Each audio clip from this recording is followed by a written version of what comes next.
Need high-quality video to promote your event, business, or band? We can help. We're Pixel Pond, a video production team based in the Pacific Northwest, providing high-quality content to clients across the U.S. and Canada. Whether you want coverage of your live event to promote for next year, or need a camera and a camera operator for your next big project, we can accommodate projects of all sizes. Your story is important. Visit pixelpondllc.com or send an email to info@pixelpondllc.com to get started today. We can't wait to work with you.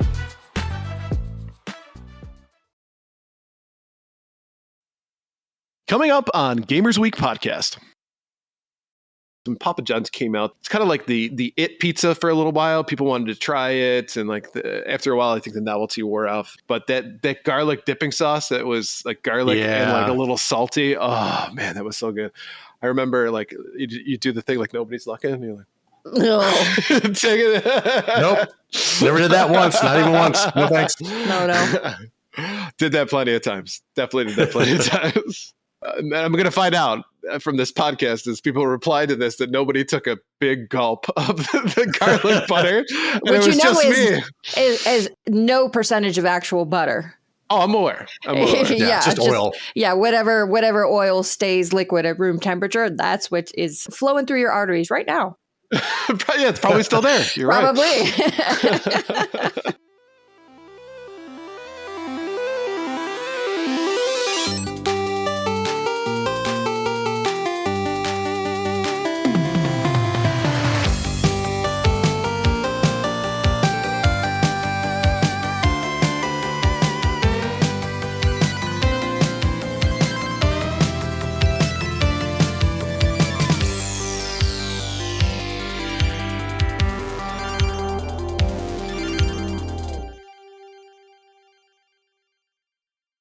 Whip how, whip how, how.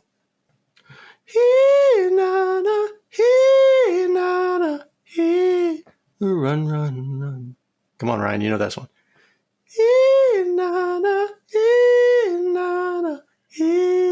Run. She's the queen to be. Ass is perfection. To quench your royal fire. Just let your so close.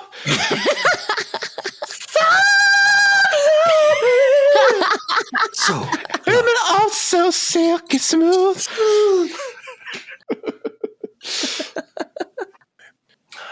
Shall we? I think we shall. Okay, hang on a second. And as I pulled up my pants, I said I was never coming back to this establishment ever again. As well, you should not. That's just unreasonable. Right? I mean, treat your customers with respect. The sign outside clearly said, no shirt, no shoes, no service. They mentioned nothing about pants. No, you fall before me, not even dinner or drink first. We just go right into it. Get it out of the way. Mm-hmm. You know, I think that's what you should do on a first date is just like immediately go to that. And then that'll set the tone for the rest of the night. It's like, you know what? I'm not really feeling it anymore. I don't want to go to Buffalo Wild Wings with you. We'll just part ways right here. But I'm interested to hear how you even got the first date suggesting Buffalo Wild Wings, but that's just me. Yeah, I can't stand Buffalo Wild Wings. No. Hey, coffee. Coffee says, well, then I don't need these. Unzips pants. I always wear breakaway pants. I never wear a zipper anymore. Always breakaway. Yeah. You know, Gamers Week and Chill means something different to everyone. So you do you. That does. On that note, why don't we go ahead and get started? So welcome to Gamers Week podcast. Like the name says, we analyze the best, the worst, and the weirdest headlines of the past week of the video game industry. This is episode 160, and today is Wednesday, April 9th, 2025. My name is Ryan, a.k.a. retrogamebrews, and I have with me two spectacular co-hosts, which I will happily introduce to you now. First of which is a gentleman who lives by the motto and credo that a 22 still shoots hard. Donnie G. Donnie, how you doing today? Hey, even the smaller weapons pack a punch, okay? So if it doesn't matter if you're rolling with a 22 or a 20 gauge, 22 is going to pack a punch. I mean, when you pull out the 22 versus the 20 gauge, I mean, one gets more respect than the other. But Absolutely. One is like, oh, that's so cute. And the other one's like, whoa, like I'm going to die. And the next co-host is currently working on putting in a DBA for her new company known as Drop Dead Daisies, sex dolls for that kind of guy. Blue Williams, Blue, how you doing today? like I said, it's an underserved demographic with money to spend. And it's not like a whole lot of modification. It's perfect, right? Yeah, You know? it's a natural pairing. And we don't kink shame. And Falrank says, watching live for the first time, this is what you get. Yeah. We apologize already. Yep. No apologies. We don't kink shame and we don't apologize. I like that. That should be a new shirt, a new T-shirt. Gamers Week podcast. No kink shaming, no apologies. All right, so why don't we jump in then to our reviews, reactions, and requests. First up from Mogok, my kids are going to be absolutely excited about the Switch 2. I look forward to all the chores to earn money for it because nothing from the Direct appealed to me. That's a pro move right there. Yeah. Yeah, I know understandably a lot of parents are dreading when this comes out, but look at the bright side. You're not going to have to mow the lawn for like 3 years. And anytime they upset you, you can like come up with some like trumped up charges, right? Like, you didn't do X, Y, or Z, no more Switch. And by the way, if you cut the lawn, I'm happy to give you access back. Man, being a parent's awesome. I know, like this is hard. Webhead says, my kink is people who don't apologize. Hey. Frankie. You're in the right place. Stop. All right, next up is Gen Defense Force. Man, I fucking love Billy Mitchell. He's very much the Hulk Hogan of video games. A terrible person, but also an over-the-top cartoonish heel. Playing to his strength as an asshole, blurring the line between reality and theatrics. I do have to say, it was difficult for me to say that first line. Just throwing that out. I think that was a sarcastic first line. I think it's a little of both, right? Yeah. If he was playing a character, Billy Mitchell would be like the perfect heel in WWF. I agree, right? Yeah. He's the guy you love to hate, but he has legions of fans still for reasons that escape me. But it is interesting to think that perhaps he's just that smart that he's realized that people love to hate him. And so he's just going to make money from it. I mean, it's that whole process of, there is no such thing as bad PR, right? Correct. And you know what? He still does Twitch streams. He still does a whole bunch of stuff. So again, he's making money one way or another. And he's got a weird fucking smile too. That. Yeah. Yeah. That, like that. There you go. Screenshot that. Somebody screenshot that. I'll use that as my new profile pic on Blue Sky. I think I'll just rake in the followers. Yep. And last up, Top Loader says, Billy Mitchell, still doing Billy Mitchell things. He never disappoints being Billy Mitchell, and only he can do what Billy Mitchell does. Well that said. has become an adjective and a verb now. Billy Mitchelling. Did you just Billy Mitchell me? And you know what's funny? Okay. It's funny because I was watching thing on like Frank Dukes and Steven Seagal recently. Mm-hmm. And it seems like everybody who made up stuff about their exploits in the 80s eventually got caught when the internet existed. Oh, of course. And you can like look stuff up, right? So it was like Frank Dukes was like, I was in the Kumite. Like, no, you weren't. Like Steven Seagal was like, I was in the CIA. No, you weren't. And now it's like Billy Mitchell, Todd Rogers, those guys. It seems like there was this 80s thing where I had to make up my fame in order to be famous. Not saying that everybody did that, though. It's allegedly. Allegedly. Allegedly. Allegedly. There we go. Covered my ass there.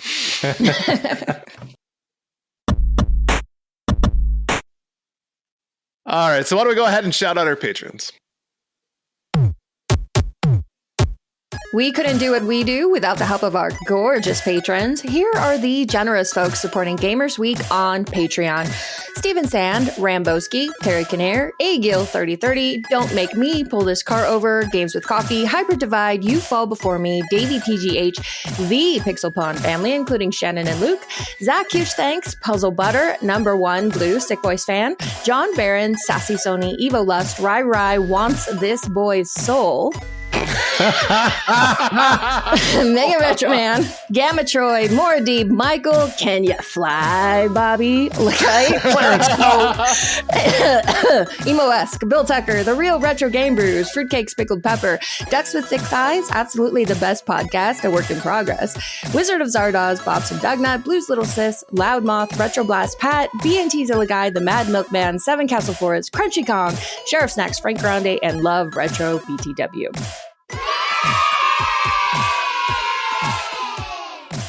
If you like what you heard today, and we really hope you do, please consider joining us on Patreon. Your support helps cover the cost of producing the show, as well as other cool stuff we'll be doing, like prizes and giveaways. You'll also gain access to our bi-weekly patron-only bonus cast called Gamers Week Uncut, Patrons with Benefits. Visit patreon.com/gamersweek or follow the link in the show notes to learn more. Can you fly, Bobby?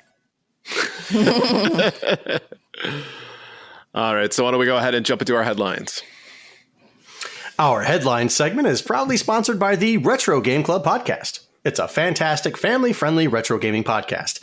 In each episode, Rob picks 2 games to play and discuss, as well as news, interviews, and other topics. Right now, they're playing through RoboCop in Ninja Gaiden 2. Visit them at retrogameclub.net or follow the link in the show notes.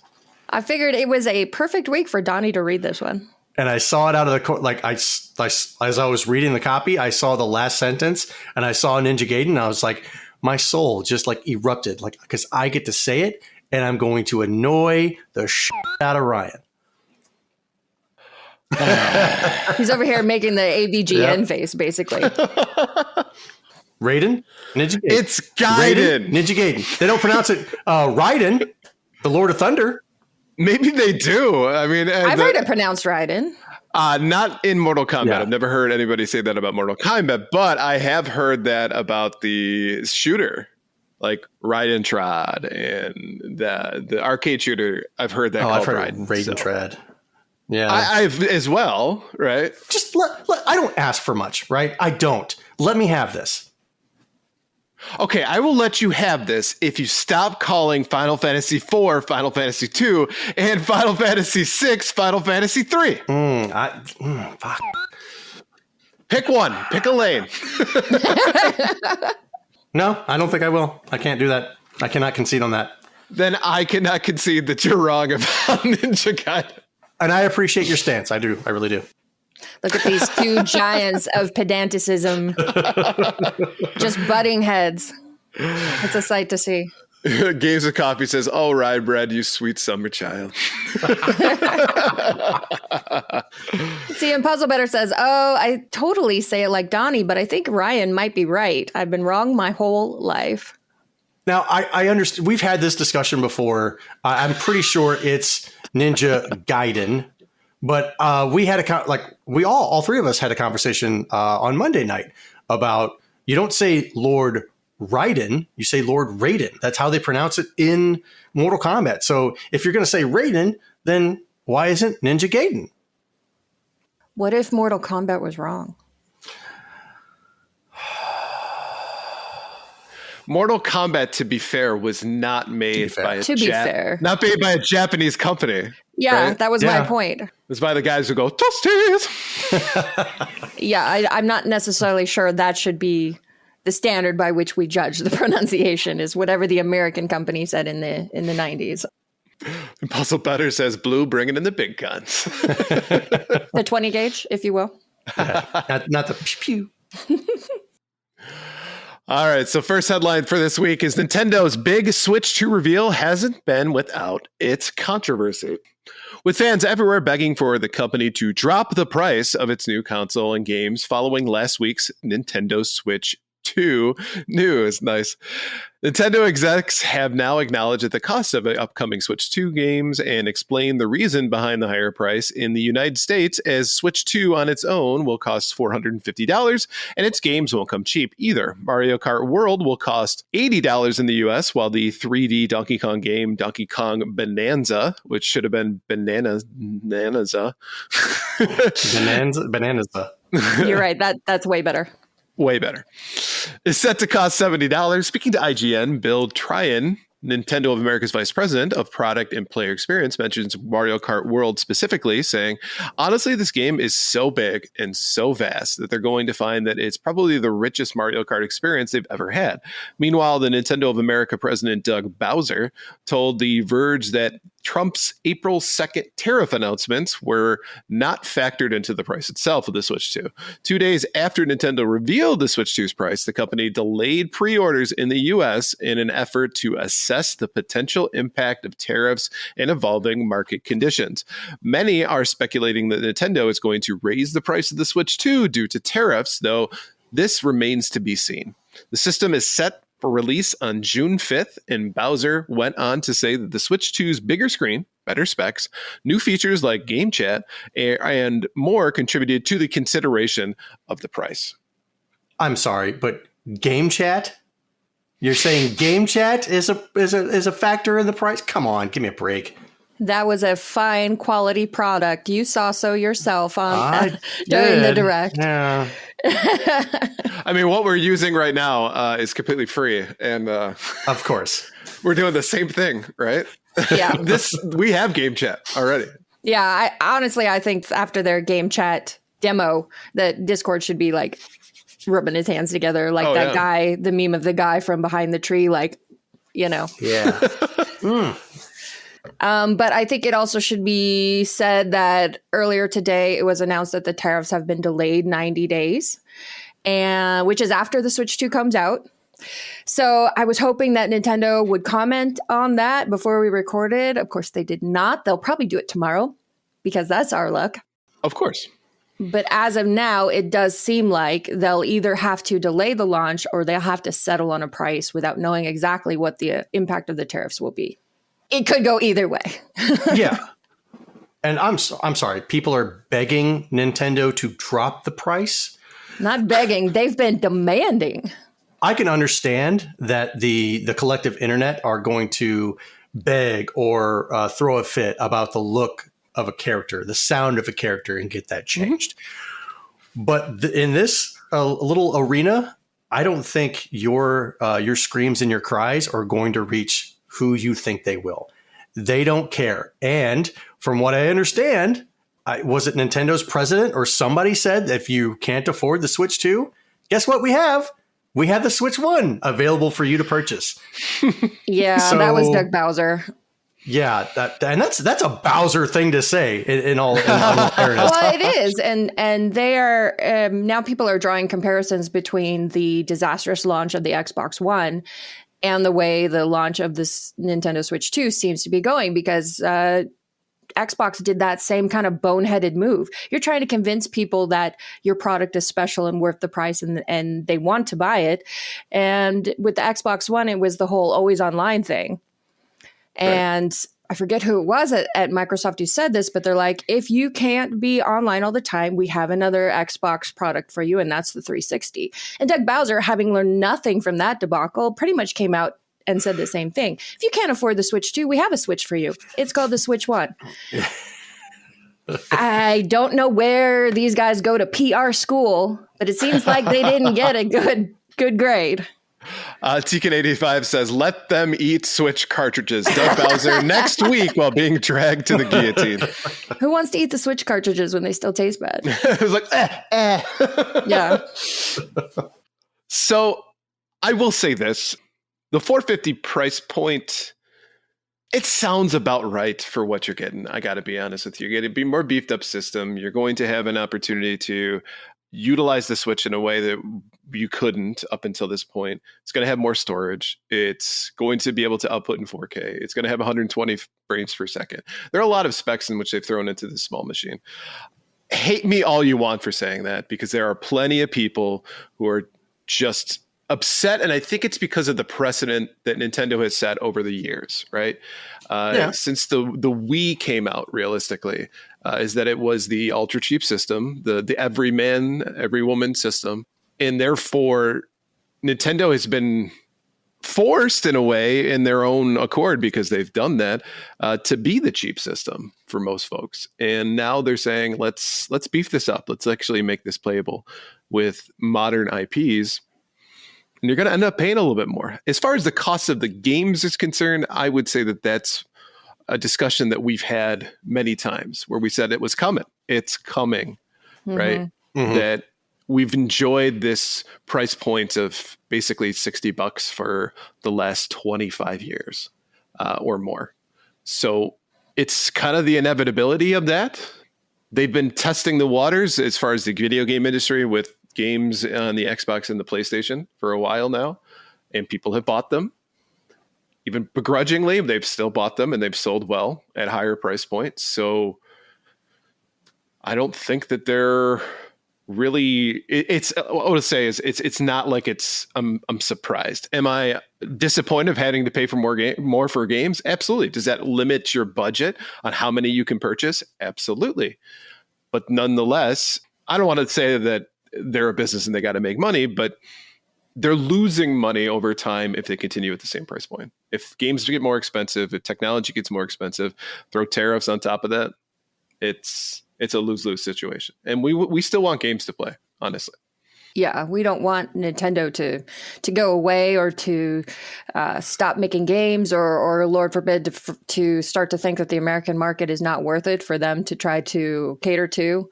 Mm-hmm. I mean, all of that would drastically change the landscape of this hobby that we like so much that we have a podcast about it. So, right. Yeah, right. I mean, I will say, if they decide to go higher than this, because if they're saying that the tariffs did not factor into this price and they're going to add that on top of that, if they go higher than this, I think that's going to be a disaster.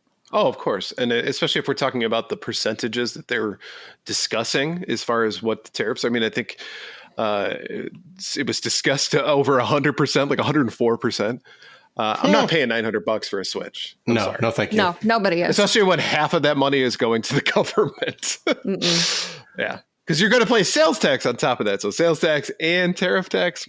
No, nobody would pay that.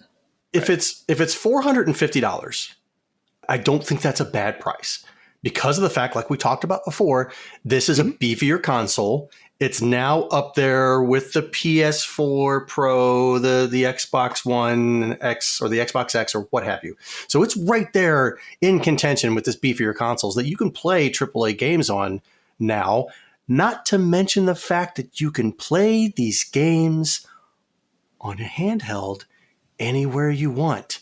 The other two major manufacturers, one has really tried, and it's not been successful. You can play it on a handheld just in your own house.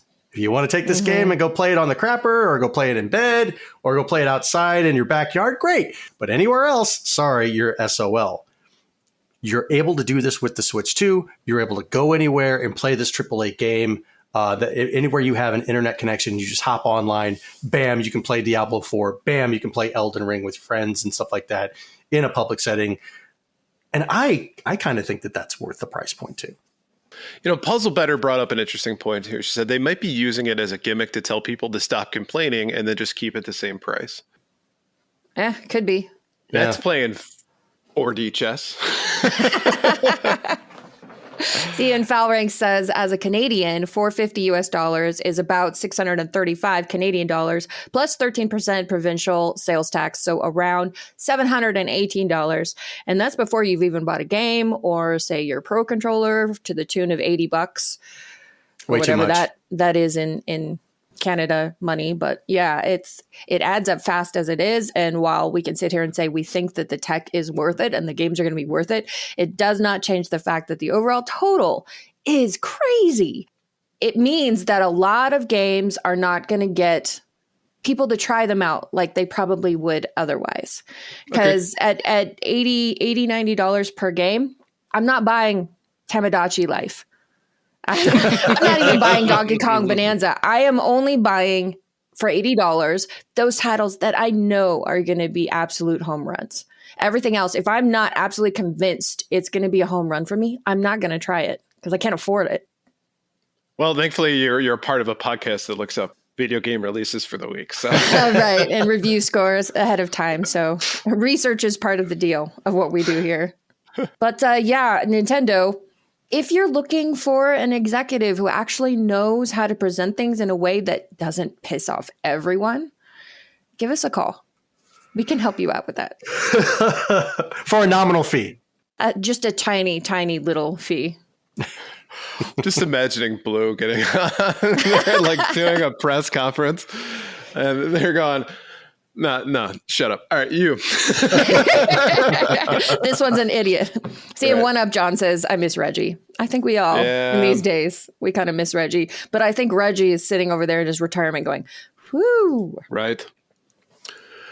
All right, next up, move over, Mario. It's Steve's time to shine at the box office. A Minecraft movie shattered expectations at the box office this weekend, grossing a record $157 million domestically, according to the estimates of ComScore.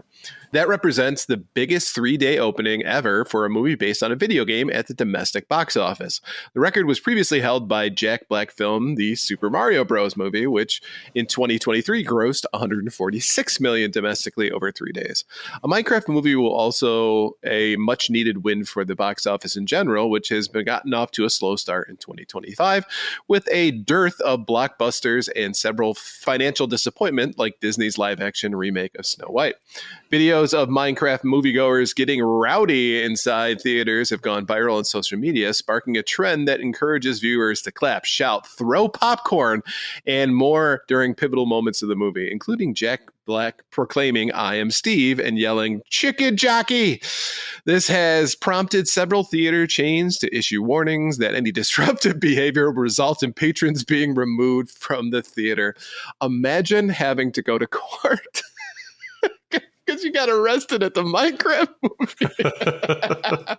I think that after Borderlands had its disastrous run, we lost a bit of faith in studios being able to make good movie adaptations. And then the first trailer came out for a Minecraft movie and everyone made fun of it because it looked like shit. And then I think what has saved the movie and what it ended up happening, and I haven't seen it, it may be fantastic, though that's not what I've heard. I've heard it's okay. Yeah. But what saved this movie is kids. Yeah. Kids weren't there to save Borderlands. Kids don't care about Borderlands, but kids friggin' love Minecraft. And so it's probably one of those where it just has to be entertaining for the kids and good enough that the parents don't kill themselves halfway through the film. And then you're going to make $1 gazillion. And it appears to be that's what's happening here. Mm-hmm. I have to say, from what I've been told, it's a legitimately fun atmosphere. I was reading a review from somebody who basically said the movie was like a 2 out of 10, but the theater experience was an absolute 10 out of 10. It's like the best thing he ever went through. Like people were hooting and hollering and cheering. He said that there were points in the movie he didn't know what was going on because there was just so much noise that people were making, and he thought it was the greatest thing ever. See, I guess it depends on what you're looking for, because that would make me crazy. I would probably leave. Yeah, but you're an adult. This movie ain't for you anyway. I know that this is true. Rocky Horror Minecraft show. Yes, Right, GoldenEye. right. That's the vibe. Now, I could have, like in my younger years, I could have gone to a movie theater and been rowdy and whatnot, and just like gotten involved in the movie itself. And it's kind of like, yeah, go get him, do it, yeah, Batman. Now, when I go to the movies, shut the up. Like if people are talking during the previews, I kind of let that go. It's like, you know what, talk amongst yourselves. It's fine. But when the movie starts, I don't want to hear a freaking word. Shut your mouth. That's it. So I typically anymore, I don't go to the movie theater. I one time we saw a movie and I don't even remember what it was, but there was the guy behind me. He wasn't even talking, but he was, I guess he had a cold or something, but he was clearing his throat about once a minute through the entire movie. Oh, God. I was going to murder him. I did not, which I think is a huge personal win. But I turned around and like gave him the death glare at least 8 times, and he didn't even register. I'll give you something to choke on. Right, exactly. If you want to choke, just let me know because I can help you out. Then we can watch the movie quietly. I will say, though, one of the best experiences I ever had in the theater, for some reason or another, I went with my brother to see the Dukes of Hazzard movie, which was a Broken Lizard production, right? And was it really? Yeah. What with Jessica Simpson? Yep.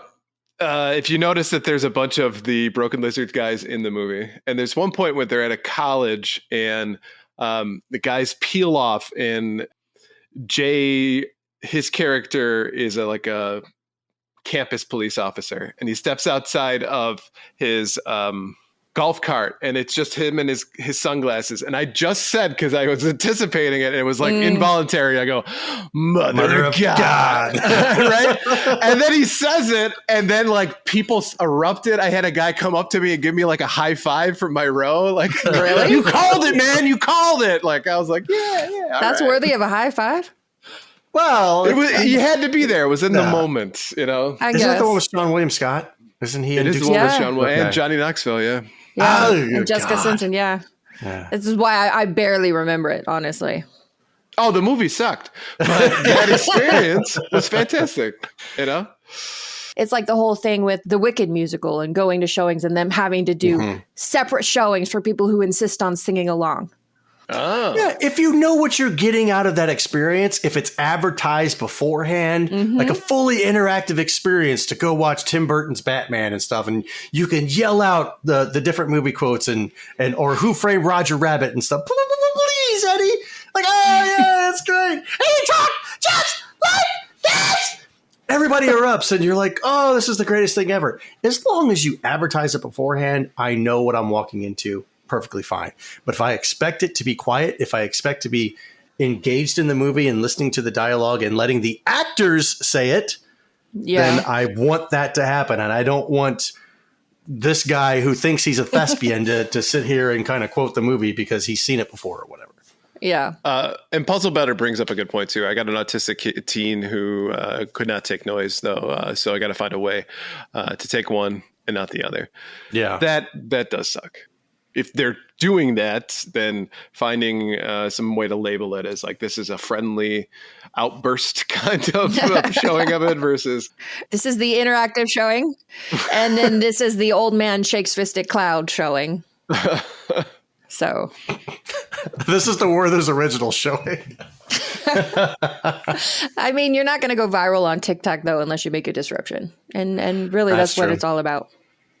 One thing I will say is please don't throw popcorn. There's people who have to clean up after every show. And you throw in popcorn just makes their job even more difficult. And it's more than likely somebody who is not making a whole lot of money per hour and probably has a douchebag boss who is on a power trip. That's all I'm going to say. So please be kind. GoldenEye says the Centrum Silver showing. Right. There we go. All right, next up, Microsoft has created a playable interactive space inspired by Quake II using AI, and it sparked a vociferous debate online. This is the vocabulary episode. Right, apparently. The demo is powered by Microsoft's recently announced Muse and the world and human action model, Wham! Make me AI system and can dynamically create gameplay visuals that simulate player behavior in real time, which means a semi-playable environment has been generated through AI and without an in-game engine. The bite-sized demos pulls you into an interactive space inspired by Quake II, where AI crafts immersive visuals and responds actions on the fly, said Microsoft. After the Game Awards boss, do we really call him that? That's what the article said. Ugh. Yeah. Drink heavily. Shared a brief video of the demo and an action on Twitter. Hundreds of people responded with few having anything positive to say. Microsoft will literally do anything but develop real video games, said one commenter. I had a better experience literally just imagining the game in my head. said another. Generative AI has drawn criticism from players and creators due to a mix of ethical issues, rights issues, and AI struggles to produce content audiences actually enjoy. Still, this hasn't put off a number of video game companies from using generative AI in the development of their products.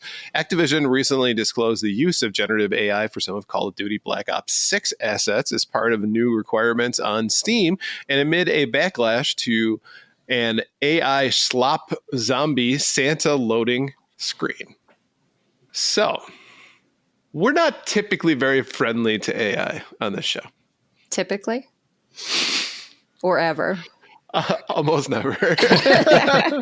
Yeah, there's like maybe like the one-off where we said like if AI can do a learning capability to your gameplay and kind of and change the game every time you play it. That's perfect. I think we're all on the same page. That's true. With Yeah, that the Lord of the generative Rings AI Yeah. is what we mean when we say we don't like AI. I should tell a short story. So if you listened to the full episode last week, you noticed that the stinger was Ryan's jingle, Monsanto. And I found an AI that supposedly could take a song, take out the lyrics, and then redo the lyrics. And so I tried for probably like an hour and a half to get this AI to redo that song by the Police, but with the Monsanto lyrics. And every time it just sounded like a nightmare. It's straight up like an acid trip. Like if you were having a conversation with a demon and you were on acid, this is what it would sound like. It did not sound like singing or harmony or music or anything.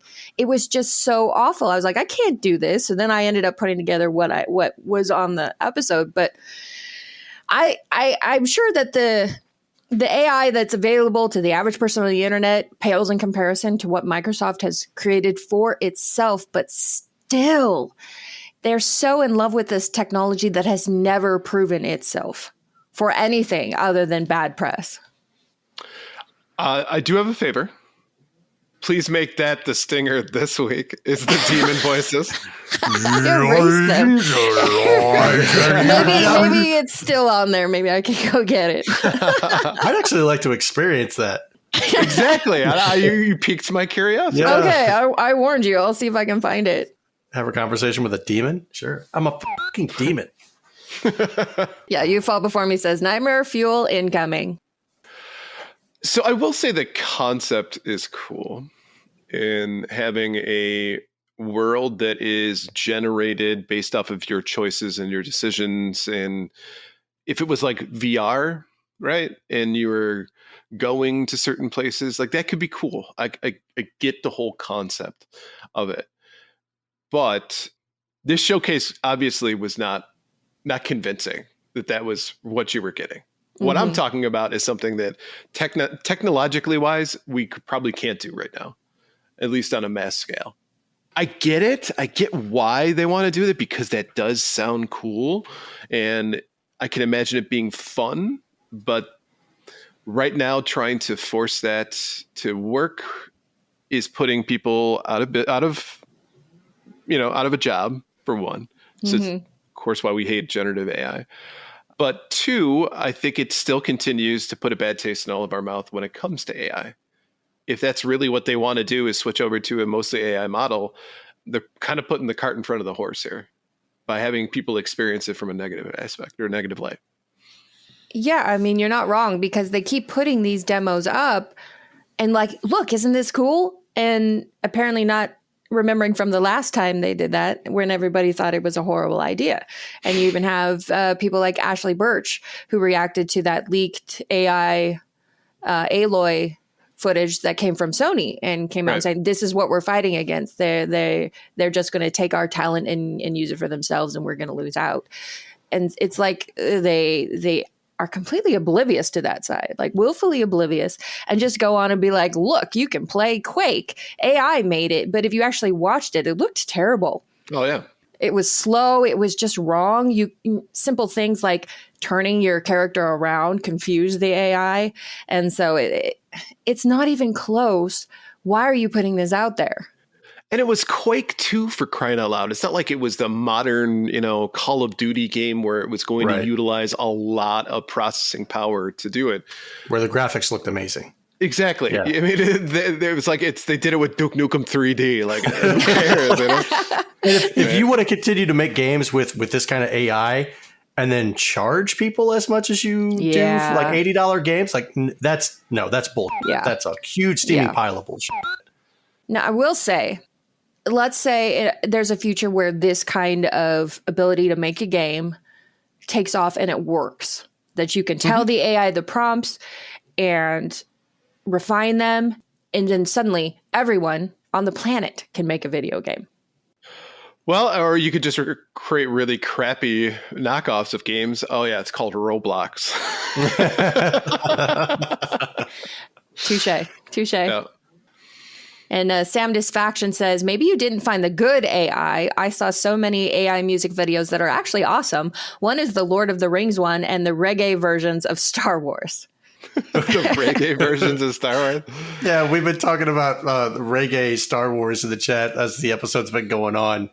And I want to see Yoda smoking a huge blunt and playing the bongos. Well, generative AI can do that for you. Hit this blunt, you will. I'm freaking out, man, would be how in Yoda speak. Freaking out, I am. Yeah. You are freaking out, man. All right, next up is Nike exploration of the world of low poly video games has landed on perhaps the most iconic of the genre. Revolutionary GoldenEye 007 for the N64 console has inspired the next colorway of the retro modded Air Max 1, calling out a fan favorite unlockable cheat code.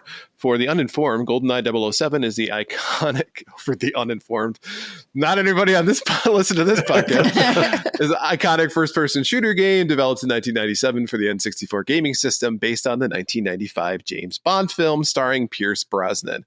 The simple black and white is an homage to the Bond signature black and white tuxedo, while the gold nods to the game's most powerful and mythical weapon, the Golden Gun. The moniker Big Head Mode is specifically a nod to the oversized heads.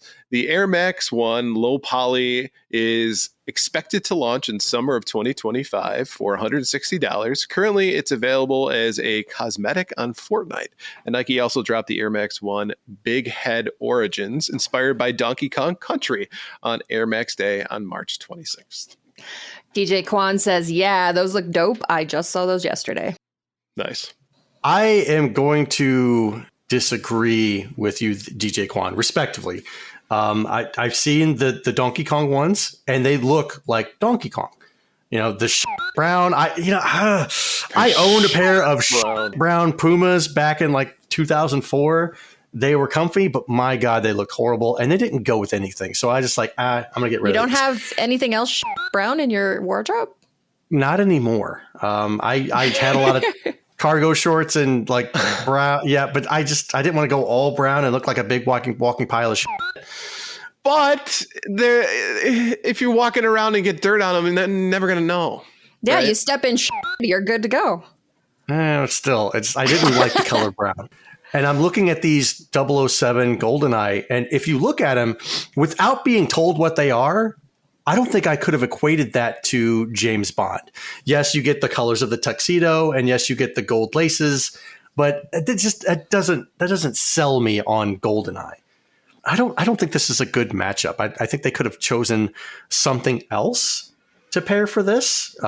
Maybe like a Metal Gear Solid with like a cool blue and gray and some stuff like that. I think they missed the mark on this one. And, you know, it's interesting that Nike has been doing this. Do you think it was a response to the fact that there had been so many like viral videos of people turning their regular shoes into like retro themed stuff, like making it look like a Super Nintendo or whatever? Because if that's the case, like, how cool is that? Imagine being able to like inspire what Nike does. Of course, I 100% agree with you. And there are a lot of different shoe people out there that I follow that make their own custom shoes that do some really, really intense projects. Like you get like a horror themed shoe or a Ninja Turtle shoe. There's a guy out there called Bull Airs who makes some incredible mock-ups for shoes, encompassing all of the pop culture landscape. So I like the fact that it does inspire companies like Nike and Adidas and Reebok and stuff like that to do something like this, but maybe do it a little bit better. I will say, not being a sneaker person, it kind of just looks like they made a black and white and gold sneaker and then slapped GoldenEye on it. Yep. But I mean, how else would you make a GoldenEye sneaker? That's the question is, how would you? And you're going to have people who will buy it just for the name as well. So Of even course. if it maybe doesn't look like it or whatever, you're still going to buy it for the name, right? But I think you could have added, like, it's got some, like, I think like 2 little details on it that nod back to the game. But I think you could have covered the shoe in details for James Bond and the N64 that would have made it seem more authentic and less like you were just kind of half-assing a shoe together. It's not a bad looking shoe if you don't call it the GoldenEye shoe. Like right on the back where the heel is, it's actually just an image of the John, right, that you open up where that guy is in there and you shoot him, right? So it's like right at the moment you shoot That's him. what should have been on while he's the inside crapper. tongue of the shoe. Yeah. When you say it, when you define it, when you tell me the specifics, and then I see it, I can be like, oh, okay, I can see what you tried to do there. Sure. But as a normal person who hasn't read the article and they just laid eyes on the shoe and it doesn't have anything that says 007 on it or whatnot, and I see it, I'm just like, what the hell is this? Just a black and white shoe with gold laces. So what retro game would they make a shoe of that you would be willing to pay $160 and or more after scalper prices for? Night Trap? Yeah, but I don't think you can. You can't make a Night Trap shoe?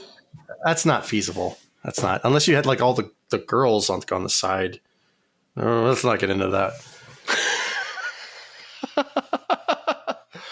I think like a Halo Xbox shoe would look pretty cool, right? Yeah, the green. And then like the gold on the toe, so with the toe essentially looks like the face of Master Chief, right? I think you could probably get away with that. Webhead says Super Mario 3, but the shoes better come with the raccoon tail. Yeah. What about Castlevania? Ooh. Now, how would you make a Castlevania shoe? Laces are chain whips. Yes. I'm in. Let's do it. And every time you walk around, it goes. Or it makes the knockback sound, yeah.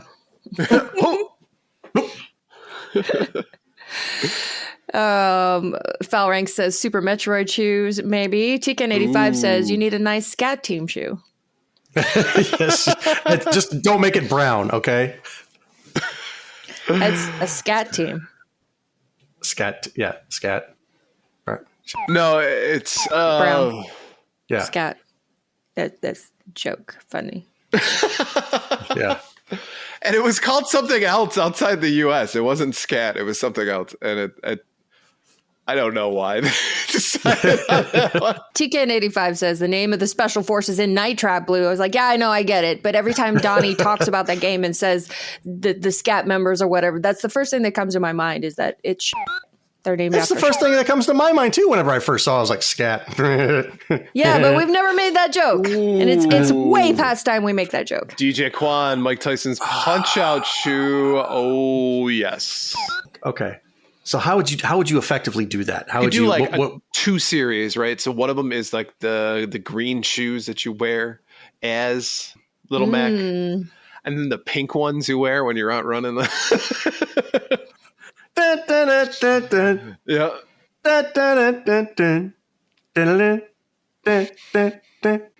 Webhead says Castlevania shoes, and when they start to wear out, pieces fall off and it reveals pictures of the wall meat. Beautiful. All right, so why don't we go ahead and take a look at our top 3 new releases? All right, first up this week is Promise Mascot Agency, out on the PS5, Xbox Series X and S, PS4, Xbox One, and PC. Explore a cursed Japanese town, recruit mascot friends, and come to the rescue when disaster strikes. Solve the mystery of your exile, help a living finger work through her many anger issues. Turn Promise Mascot Agency into the best agency in Japan in this open world narrative adventure. Next up is Blueprints, out on PS5, Xbox Series X and S, and PC. Welcome to Mount Holly, where every dawn unveils a new mystery. Navigate through a house with shifting corridors and ever-changing chambers in this genre-defying strategy puzzle adventure. But will your unpredictable path lead you to the rumored Room 46? And finally, South of Midnight, out on Xbox Series X and S and PC. South of Midnight is a new action-adventure from Compulsion Games. Explore the mythos and confront mysterious creatures of the Deep South in this modern folktale while learning to weave an ancient power to surmount obstacles and unravel your family's hidden past in a stunning claymation-inspired art style. So out of these three, what are you in for, Donnie? The one thing I'm not in for is for helping a finger work through many anger issues. Why not? Didn't really understand that game whenever, like a paper cut, like, oh, I'm going to help you recover from a paper cut, or you slamming your finger in a cart. No, I didn't really get the game whenever I saw the gameplay. I'm just like, I don't know what this is supposed to be. So I just kind of checked out of it. Blueprints is one that we talked about a couple weeks ago whenever the was it State of Play that happened. Mm-hmm. Might have been. And yeah, I was really impressed with this game. I do like puzzle games. There's a game on the App Store called The Room, and you could play it on your phone. I did that a couple of years ago. It was like $1.49. I tried playing it, and it's a puzzle game that you're just trying to solve this big, huge puzzle that goes into the next puzzle and yada, yada, yada. Well, hi, Mark. Hi, Mark. I do like this idea. So I'm all for puzzle games. So this one's definitely high on my list. But South of Midnight looks interesting as well. Action, adventure, type. Like I'm fully into Elden Ring at the moment.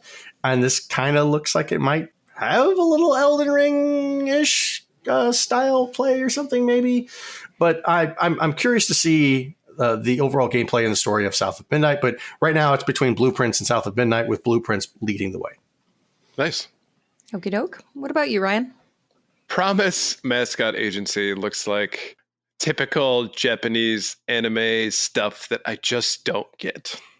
I've tried in the past and I just don't get it. I think you have to have a subscription, like a lifetime subscription to Crunchyroll, to like really understand what's going on here. Hey, Blue. You don't know me. Which brings me to Blueprint. So after doing the Suicide of Rachel Frost, I've actually really started liking these style of games, and watching Donnie play. What was that one where you're on the like oil derrick? Still Wakes the Deep. Yeah, Still Wakes the Deep. Loved that. Thought that was really, really cool. Really well done.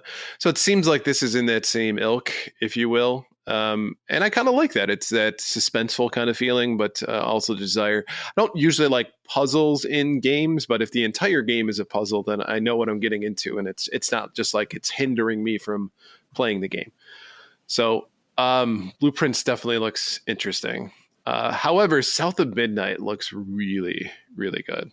From a visual standpoint, from a gameplay standpoint, from what I can tell too, there appears to be kind of like large monsters to fight, and it looks like it's really well done, as well as the atmosphere kind of captures me as well. I'd have to get it on PC though, so that is one piece that I can still get it, but it's not ideal. Blueprints is definitely one I'm interested in, but I'm going to lean towards South of Midnight this week. Okay. Sam Disfaction says, still waits the deep? You mean still waits for its ending? Called out. We should go back and finish that game. We should definitely. Didn't you have like 8 more hours or something ridiculous of just wandering corridors? I don't remember. I mean, the game was fun in and of itself, but there's no way that I can play that game and stream it live and then do the stream, because it sucks. Brian would have to handle the stream. Yeah. I'll handle this stream. So, Blue, what about you? What are you picking this week? So Promise Mascot Agency, it's describing itself as an open world narrative adventure. So it does kind of look like a visual novel, except you can drive around with mascots in the back of your truck. I'm probably going to skip that one. Blueprints apparently is the best reviewed game of the year so far. Wow. Ooh. Yeah, the reviews are crazy and people are saying it's so good, it's so addictive. They're comparing it to games like Balatro and Slay the Spire as far as just one more run. I can't stop playing. What the hell? It's 4 a.m. kind of a thing. It seems to be a really unique experience. And for a little nothing indie game to be getting this kind of attention and these kind of reviews, I think says a lot. So I'm 100% in for that one. South of Midnight, I've been excited for since it was revealed, I want to say Summer Game Fest last year, but I could be wrong. That was the first time I think maybe we heard about it. It looks fantastic, and I've always been interested to see how it was going to be. The gameplay looks exactly like the kind of stuff I like to play. The visuals look amazing. Unfortunately, only on Xbox right now, and I doubt very much my PC would run it. So... Oof. Yeah, that means I'm probably going to put that one on the back burner and wait for a port. You fall before me in the chat. Seems to think we'll get one in a few months. Hope they're right. So for now, I will stick with Blueprints. Fingerprints. Good night, everybody. No, thank you. Was it on Animaniacs? I don't think so. Yes, it was. Yeah, I don't think so. All right, so before we move on, let's take a quick break to talk about our sponsor. This segment is proudly sponsored by A Gamer Looks at 40 podcast. The show explores the history of video games through the stories and experiences of the people who lived it. This week, Bill welcomes a baseball season with an episode of 1994's Ken Griffey Jr. Presents Major League Baseball. There we go. And this week's question is, what is your favorite video game that has a celebrity name in the title? Let Bill know your answer by sending him a tweet at A Gamer Looks at 40 on Twitter and Blue Sky. For the most part, you're not going to find an actor or an actress with their name in the title of a video game. It's more so sports. Au contraire. Okay, you got one for me? You've got a 50 Cent, Blood on the Sand, Jet Li's Rise to Honor, Buzz Aldrin's Race into Space, Bruce Lee, Quest of the Dragon, Hulk Hogan's Main Event, Kanye Quest 3030, Elvira, Mistress of the Dark, Michael Jackson's Moonwalker, Chuck Norris, Super Kicks, Shaq Fu. You got me, man. You got me. Actually. I'm going to go and do the easy one. Mike Tyson's Punch-Out, hands down. I knew you guys were going to say that. Yeah. Well, I'm sitting here thinking, I was like, so I was like, what? There's no celebrities like with... Tommy Lasorda baseball. Yeah, exactly. He's not really a, like when you think of a celebrity, it's not an actor or an actress. Mike Tyson's Punch-Out, that's a sports person. So most of the games you're going to see with a name in the title is that of a sports thing. Like I was thinking about Ivan Stewart's, the Ivan Iron Man Stewart off-road. Love that game. Love that series. But yeah, Mike Tyson's Punch-Out, of course. DJ Quan says, I remember renting Shaq Fu. A little bit of pour one out for you there, bud. Wu-Tang Shaolin style. I wanted that controller so bad. So bad. You fall before me says Lee Carvalho's putting challenge. Yep. Webhead says, don't the Olsen twins have a ton of games? Yes, they do. Yeah, they do. The shopping mall stuff. Isn't it like a personal organizer they have as well? Yeah. Yeesh. That's a game, right? It's playable on the Game Boy. I'm going to put my money behind Chuck Norris Super Kicks from 1984, playable on the Atari 2600, Commodore 64, ColecoVision. No, but it looks amazing. You have a little tiny sprite of Chuck Norris, and clearly you can tell it's him because there's a little bit of like brown hair on the top. Is it brown? Yes, it is. I had that colored on a dual cart. So at one point for the Atari, they were making two carts in one. So you would plug it in this way or you would plug it in the other way. Yeah. I can't remember what the other one was, but I remember plugging in Chuck Norris Super Kicks and that side didn't work on the cart. I was like, Chuck he did a roundhouse kick and f***ed up my game, man.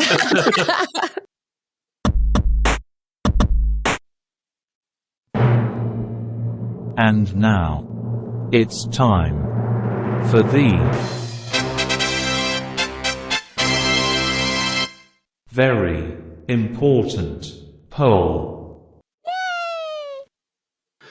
Every month on Twitter, we post our VIP, which is our very important poll. If you'd like to participate, follow us on Twitter at @AGamersWeekPC. And if you'd like to have the production value stepped up for the very important poll, please be sure to let us know. Wink. This month's question was, what was your favorite place to get a pizza? I'd like to volunteer Blue for the up in production value. Is that what we just said? You know what? Suddenly I love generative AI. I told you I will take care of the very important poll things for the show from now on. Donnie wants to take care of the poll from now on. You can handle Make sure it it's very nice well. and polished. Spit polished. So with this month's question being, what was your favorite place to get a pizza as a kid? Coming in third place with a measly 5.1% was Papa John's. Following it up with not so much more is Domino's at 6.5%, but coming in first place, as you and I very well know it should be in its rightful place, Pizza Hut with 66.8%, because by God, I was going to read all those books and get my personal pan pizza. Hell yeah. Coming in at 21.5% is Other. And let's go ahead and take a look at some of the comments from the poll. C. Holland Art says, Otto's. They're a local chain in New England. They do specialty toppings for a limited time. They did a crab rangoon pizza, and it was amazing. That does sound amazing. I'm intrigued because we had that potato pizza a couple years ago in Milwaukee, and like a crab rangoon pizza, that doesn't sound too terrible. I think I give it a shot. Yeah. Thunderdome Gaming Society says, come on, that Pizza Hut experience was the best. Pizza brought out to you in the lava hot pan. Don't touch it. Those red frosted glasses with your soda, plus 2 or 3 arcade cabinets to choose from. The best. Mwah. And Thunderdome Gaming, I couldn't agree with you more. And I'll talk about a little bit about that in a second. Ryuga Hideki says, it's almost ridiculously regional. As a kid, Pizza Hut was king. Those PS1 demo discs are still in my library somewhere. Teenage years, the Papa John's nearest where my family moved is still the best around. After moving about 100 miles away, my Domino's is great and our Papa John's sucks. Tesseract Unfold says the pizza parlor in Iron River, Wisconsin. Good pizza, had an arcade cabinet in the day, and the side order of ham and Swiss bites is divine. That does sound good. And Jake says, I chose Pizza Hut because I'm in my 40s and I remember what Pizza Hut used to be. Yes, I think the collective thought process when it comes to what you remember as a kid was the Pizza Hut was the definitive place to sit down and go. And you talk about Papa John's, they didn't have a sit down experience. In my neck of the woods, they didn't show up until the late 90s. Mm-hmm. Domino's wasn't the sit down experience. It was your local mom and pop chain that served pizza, but it was Pizza Hut. That was the place to go on the weekends and have that atmosphere with the red frosted glasses and get that personal pan pizza or the bigger pizza and play the arcade games and all that stuff. And even I think they've had a buffet at one point. So hands down, it was Pizza Hut. That was the definitive pizza experience for me as a kid. Was a second choice, not someplace to go and sit down, but I remember so many different birthday parties as a kid where it wasn't Pizza Hut that they got. It was Little Caesars. And Little Caesars did the pizza. That was their slogan. You got 2 pizzas for $9.99. And they came in the big, the cardboard placemat thing with the paper surrounding it. And I remember that even when I worked there in the 90s, we still had that before they switched over to boxes. So I remember that specifically and vividly as a kid, along with Pizza Hut. I will say I was tempted to choose Other for me because, as a kid growing up in New York, which is, tangentially related to New York City, and a lot of Italian immigrants, specifically Sicilians, lived in Rochester. So that was a big hub for folks who didn't want to live in this city who would move out there. So pizza was good.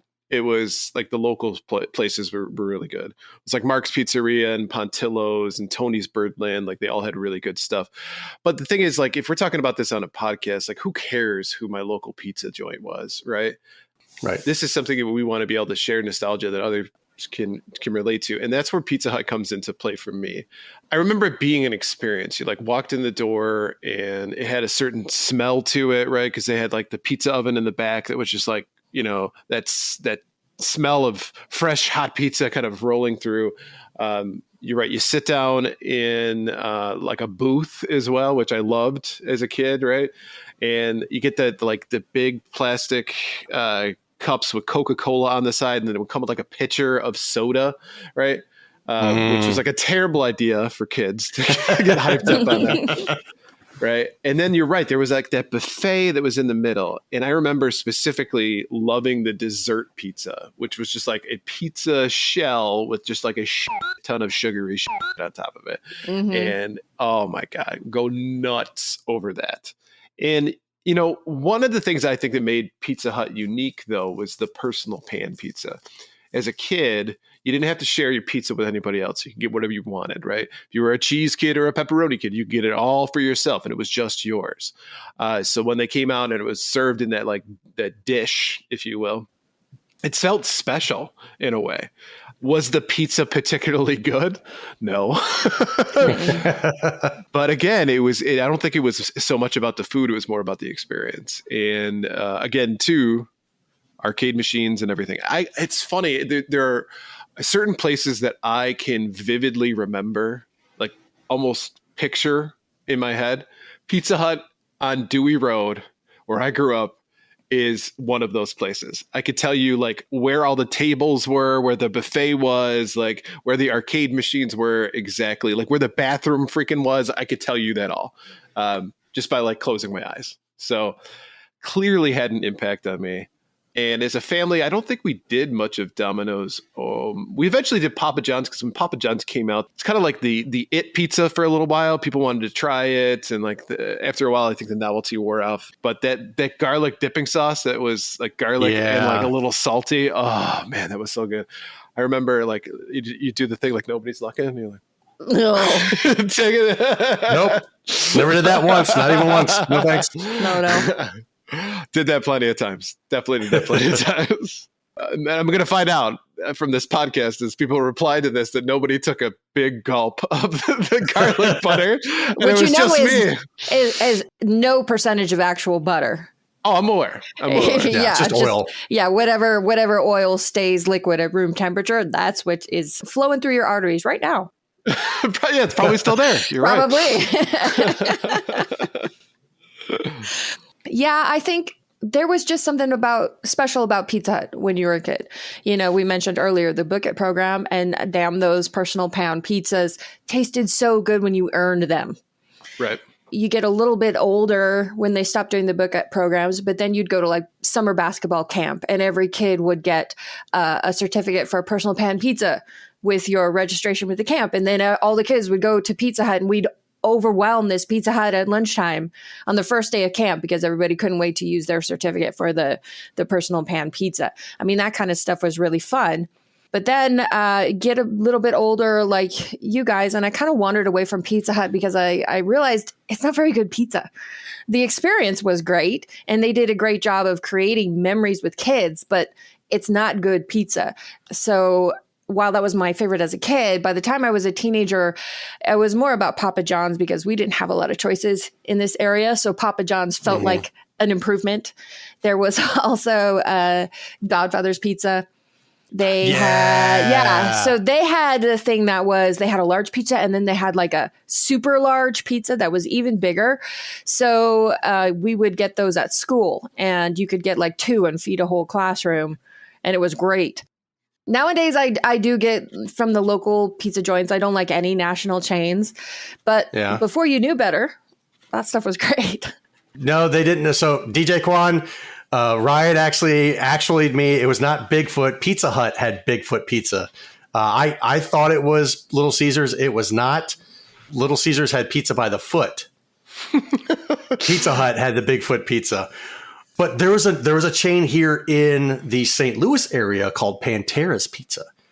And I don't know if there were anybody else. Yeah, exactly. But that was the other place that rivaled. So you had Godfather's Pizza, where it was a sit-down place. And you had the Showbiz Pizza, which was the Chuck E. Cheese and all that stuff.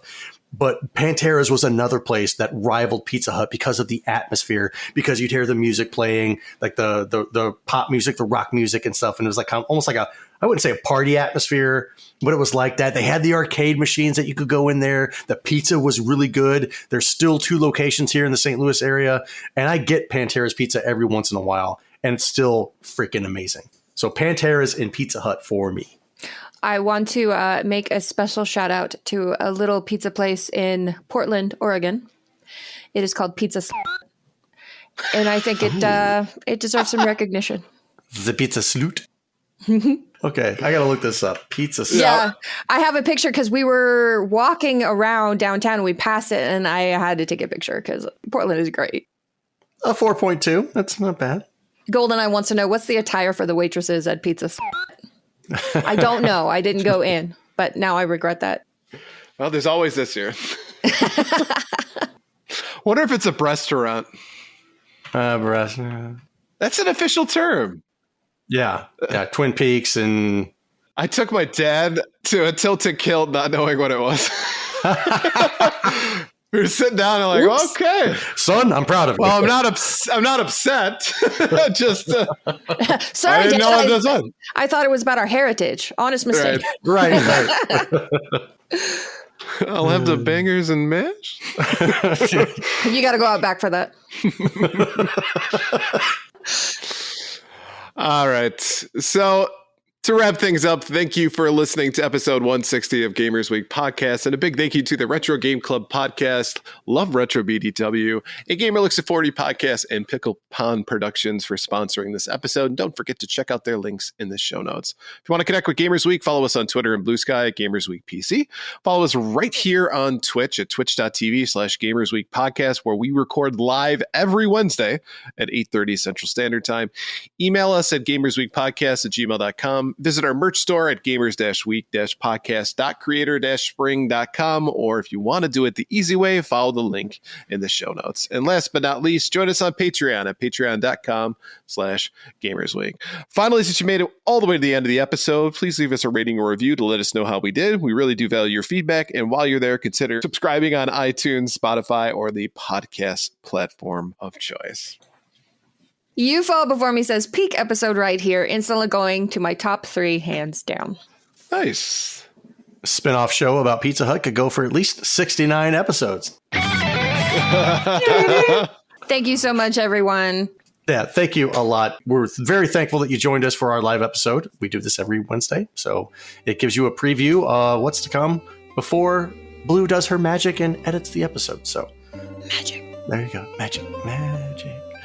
We will be back next Monday for our uncut on YouTube, and then back here, same time, same bat channel next Wednesday for you and your ear holes. See you later, guys. Thank you. We love you. Good night. We love you and your ear holes. So meaty.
Welcome to Gamers Week Uncut. Welcome to Gamers Week Uncut. Welcome to Gamers Week Uncut, patrons with benefits. This is the unscripted, patron-only bonus cast with less editing and more dirty jokes. We don't know where the conversation will go, but we're sure it will be weird. This fish just went right on my nipple, and I'm just like, I Google Street Fighter 6. The first search result that comes up is people think they can see Ryu's in the Street Fighter 6 reveal. Listen up here, kids. You're not going to want to get one of those VDSTDs things, right? Make it fall off. When you go, grab a pro. You'll be doing it for America. That was perfect. If you want to hear weekly episodes of our patron-only bonus cast, join us at patreon.com/gamersweek.